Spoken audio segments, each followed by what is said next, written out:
I'm Jeremy Roschelle. I work at Digital Promise, which is a nonprofit in the United States that focuses on the connections among software developers, researchers, and educators. And today I'll talk to you a little bit of policy perspective, but from a research perspective. I want to share just a little bit about my background before I get started. I'm a researcher, and I lead a 30-person research unit at Digital Promise. And I'm also a fellow of the International Society of the Learning Sciences. I'm involved in a number of research activities, like leading research hubs, but also policy activities. I've been a lead subject matter expert for the U.S. Department of Education, which has an Office of Educational Technology. And I've been the PI, I am the PI, for some important R&D centers in the US around generative AI. I also have a lot of LinkedIn followers and citations and patents and those things. And at the bottom of my slides, you'll see my LinkedIn, how to find me on LinkedIn in case you want to connect. Here's what I'd like to talk with you today. And first, I want to thank you for inviting me to speak to you in Japan. It's very exciting. And I imagine your beautiful country. And I'm very glad to be connected. So I'm going to assume that you've heard some talks before about generative AI. I'm not going to start by defining it or doing those things. But I want to give you a sense of a landscape. What's happening out there in the world of education and generative AI? How big is it? How diverse is it? I want to focus the body of the talk on some insights about policy, especially as occurring in the United States. And then towards the end, I want to come back to talk a little bit about research. Here we go. With regard to the landscape, this is a picture of the market in the United States produced by a firm called EdTech Insiders. And I don't expect that you can read all these little icons, but if you want to, you can go to the EdTech Insiders site to find them. What I did want to share is how many categories generative AI is influencing. And those are on the right. Instructional materials. It's changing the nature of assessment and how students get feedback. How teachers learn. And also, there are supports in real time for teachers as they teach. There's also social tools to help students collaborate and student support tools to help students with their academic life, not just the subjects, but the business of being a student. And plus, there's administrative applications for school leaders, logistics, like how to schedule the school buses, all kinds of systems applications. Generative AI is not one thing. It's being used in so many different products, and it's certainly not just the most famous chatbots. Let's talk about a few characteristics of generative AI. One thing that I think you've all seen is that this is not a technology that's first presented to school leaders and they decide, do I let it in or not? Rather, it's kind of arrived and everyone just started using it all at once. And as educators, we have had to figure out how to adapt. What do we do? And that's a different characteristic for a technology. I also think it's an infrastructure technology because there's not just one thing you do with it. Some people might think the one thing you do with it is for teachers to make lesson plans or for students to write essays.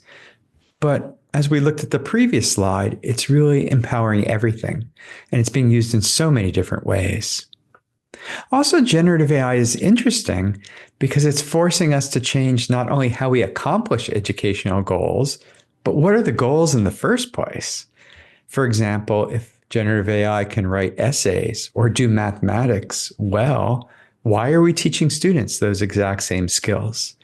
So it makes us question, what are the skills that education is trying to develop in people? And we have to take that on. There's also a tendency to think of AI as text, but it's not just text. It's also images, it's voice, it's video, and it's not just chatbots. And finally, I want to close by saying that this is a characteristic of generative AI, unfortunately, that there are real risks. There are safety risks for students. There are problems in the United States, for example, of cyberbullying. There are issues of fairness to students, of academic honesty or cheating, and there's issues of data security and privacy. And so we have to deal with these very real risks. I've shared talks like this with people in the US, and I like to emphasize that while there's risks and while this is new, there's a lot we can build on because the education sector is prepared. It's done work. One thing I've noticed is there's a really strong vision. And I know Japan has a great vision for where it wants its schools and its universities to go. And we always need to put the vision in front of the technology, not let the technology tell us what to do. So a strength is we have a vision. We know what we want education to be. Also, especially as a result of the pandemic, there's more professionalism in schools around information technology. And so there are people who are professionals who are ready to work on this. We've also built up some laws and guardrails, guidelines over years that we can build on.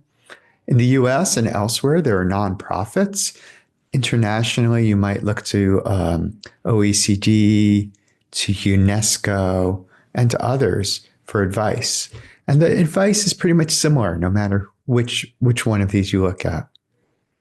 I also like to point out that AI is not new in terms of research. There's a 50-year-old research community that has studied AI in education, and so that's a resource. And lastly, when I talk to students and teachers, they're kind of wise because they experience that social media had some good things, but also some bad things. And they know to be more careful this time around, that AI both will have promise, but it will also have risks. And we have all these strengths and we have work to do. Okay, so I'm going to dive into the policy part of this talk. And I had the honor of supporting our U.S. Department of Education as they worked on these 3 reports. And I'll talk a little bit about a key lesson from each one. The first one was very general. What is the future of teaching and learning with AI? The next one was more for developers. And the third one is for educational leaders. In addition, on the right, I put a picture of the blueprint for an AI Bill of Rights, which I think is a very nice White House publication, which is very readable and a good place to start if you want to think, what are the 4 or 5 most important issues with generative AI? What do we have to worry about? And many educators in the United States found the Bill of Rights really useful. So let me share a key idea from each of these reports with you. First, this is sort of an image that traveled around the world. It's a metaphor, and it's proven very useful to people as they think about what's the role we want for generative AI. And the idea is to think about an e-bike. One of those bicycles, when you pedal it, you get an assist from the battery and from the electricity. And it makes it easier to pedal the bicycle and you can go further. And if you have a big hill to go up, the hill isn't so steep. So what the statement says is we envision a technology-enhanced future that's more like an electric bike and less like a robot vacuum. On the electric bike, the human is fully aware and in control, but their burden is less, and their effort is multiplied by technology enhancement. So we imagine teachers and students driving that bicycle, deciding where they want to go and how fast. And so here you have the student driving across the pages of the book. This next image is from the developer's guide. For AI to be safe in education, we need cooperation of the developers with researchers, with policymakers, with teachers. And to develop this report, we had big listening sessions where we invited the public to come and talk to us about their fears and what they thought would work. And from that, we got this blue bubble to the right. The shared value that everyone wants to work on together is trust. Everyone wants there to be trust between these different groups, between developers, teachers, researchers, etc. So the question is, we want trust, And we want transparency, that is disclosure of how AI is being used. How do we get there? What this diagram says is we need to start with a commitment to design specifically for educational goals, and not just to take technologies that were developed for the general public or for business or for other uses and figure out if those technologies are good for education. We know enough now from everything that's happened in ed tech, we have to start with educational problems and designs that specifically address them. Then these three bubbles in the middle are three big processes, each of which in the United States has laws behind it. And I just want to walk you through those three. And the point of this was to say, yes, there may be new laws that are needed down the road, but we can start building trust today based on laws and processes and knowledge that already exists. We don't have to wait for new laws. We can start now. So these are three areas where we can start. One is the United States and many other countries have started requiring evidence before you start using technology in a broad way in schools. Does it really help students learn? Does it help teachers teach? Is there evidence that for the rationale, for the reason for using the technology? Is that sound? And also, is there evidence the impact is positive? And we want this to continue in an age of AI. We want evidence to be part of the conversation.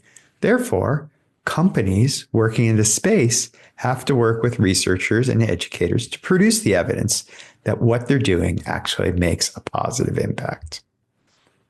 Second, we want to use technology to advance social goals in the society.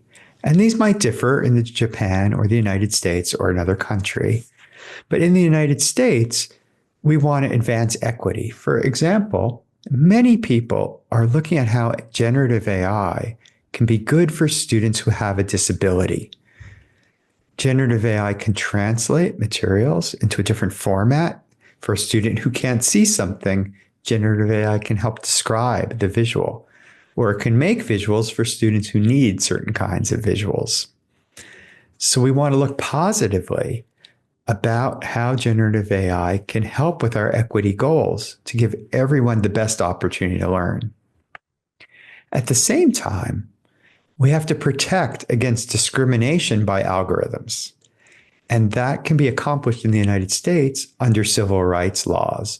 These are laws which protect certain groups of students, and there can be lawsuits and remedies if someone breaks one of these rights. For example, if a test is biased towards one group versus the other, that can be addressed. It has to be addressed. So we have laws that protect civil rights and then advance equity, and that can address algorithmic discrimination. Finally, there's this area of safety and security. And that area includes, well, are we sure that this product is not going to lead to cyberbullying? Will it protect student data privacy? If it collects student data, will that data be secure? Is it safe? And so the argument in this policy document is we need to start with designing for education. And these are three big things we need to do in order to build trust, and that everyone needs to have a role in doing these together. And let me talk now just about the guide for educational leaders. What should educational leaders be doing in an age of generative AI? And so the US Department of Education produced a guide. It had actually 10 modules. By the way, you can read all these guides online. They're all available. These were the three priorities that the US Department of Education landed on. The first one is people have to understand and know how to evaluate and use AI. That's what we call AI literacy. For AI to be safe in society, you can't just rely on the expert to say it's safe. We have to build up the students, the parents, the educators' decision-making capability to look at a technology, understand it, decide if it makes sense to use it, and whether it's safe. So that's AI literacy. And actually, just a day or two ago, the US Congress produced a congressional report on AI for all topics, not just education, but we are very pleased to see it has a section encouraging AI literacy in education. And so that was great. Secondly, in the US, probably in Japan as well, there are honesty policies for students and for teachers. And those are often for an era, for a time that's before generative AI. So something schools and universities need to do now is change those policies so that they address issues like cheating and how you want students to behave or not behave with this technology. And the third, The third big idea is that traditional educational technologies, well, schools could evaluate them and then make a decision at one point in time. Do we adopt this technology and use it into our school? We let it in, or no, we don't let it in. We don't want that technology. But what people are realizing with generative AI is it keeps changing. It keeps upgrading. And it's a little bit hard to know exactly what it's capable of. And so therefore, what might happen down the road. And therefore, there's a need for schools and universities to establish risk management processes, not just a one-time, I'm going to evaluate this and say yes or no, but rather how to manage the risks in an ongoing way. And that's pretty challenging, I'll say, for schools and universities. It'll take time, but it's really the only path to managing the technology well, is there has to be new processes for looking at the risks on an ongoing way, measuring them, managing them, mapping them out, and governing schools with these technologies in place. Okay, I think that's the three main policy ideas I want to share. Of course, there's lots more in those publications. And also in the United States, we have 50 states, and education in the United States is really not run by the federal government. It's run by the states. So far, half the states have produced their own guidance, including Puerto Rico, states like Connecticut, many others. Also, school districts are producing guidance.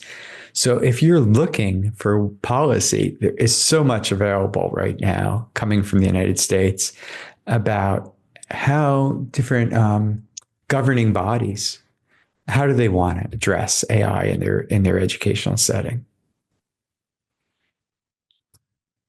There's also this EdSafe AI Alliance. I sit on the leadership council for it, and it has a framework for evaluating AI. And it's a good place to look also for policy guidance and also keep track of what's going on. And so I'd encourage you, if you're interested in these issues, to look up the EdSafe AI Alliance. You can easily find it on the internet. Okay, in the final part of my talk, I'm just going to have two slides about research. One is people often ask me, how do you tell good research about generative AI from not so good research? And that's really tricky because there's a lot of hype out there. There's a lot of research papers being written very quickly, and they make vast claims about research, about AI being good for this or bad for that. And you have to be really careful right now. There's this 50-year history of research about generative AI, but there's also very new research that you need to evaluate carefully, to be honestly. So here's some of the things I look for when I read a research paper, and I just want to share them with you. First of all, are they just like testing like, oh, I think this thing might be good for education? Or are there actual scientific theories being used to inform the design? For example, theories about how students learn, or theories about student motivation, or theories about how to best teach chemistry or best teach physics. Are there real theories here, or are people just trying things? Well, I prefer the papers with theories.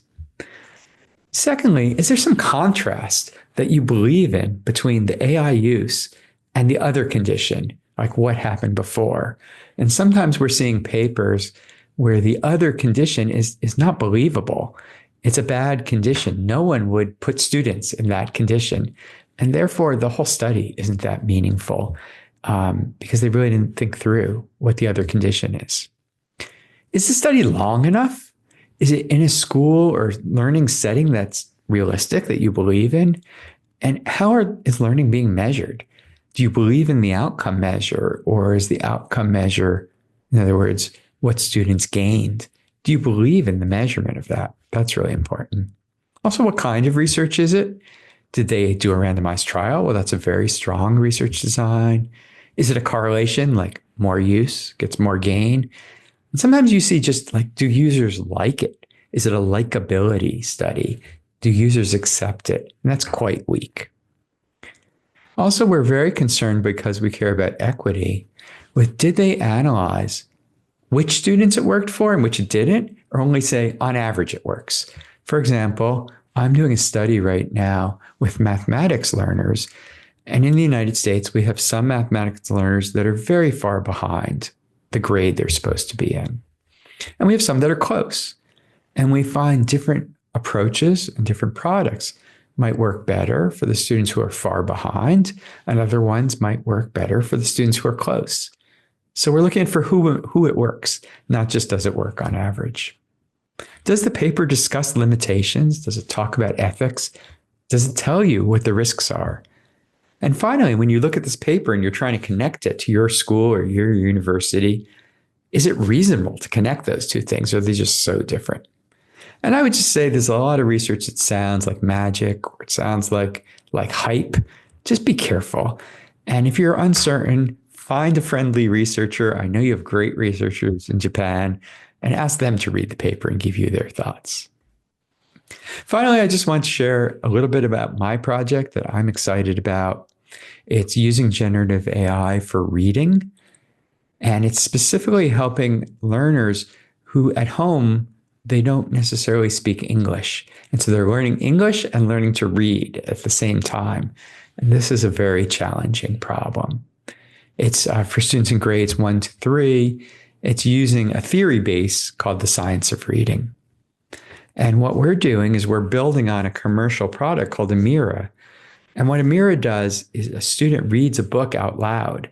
They read the words, and it listens to them. The AI listens to the student as they read.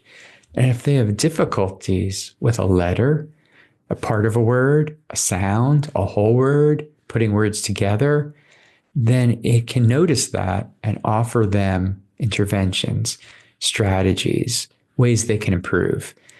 And so what we're trying to do is specifically work on this to help English learners. And we have 5 years. We have a center with lots of scientists. And we're just very excited about this because reading is such a fundamental challenge.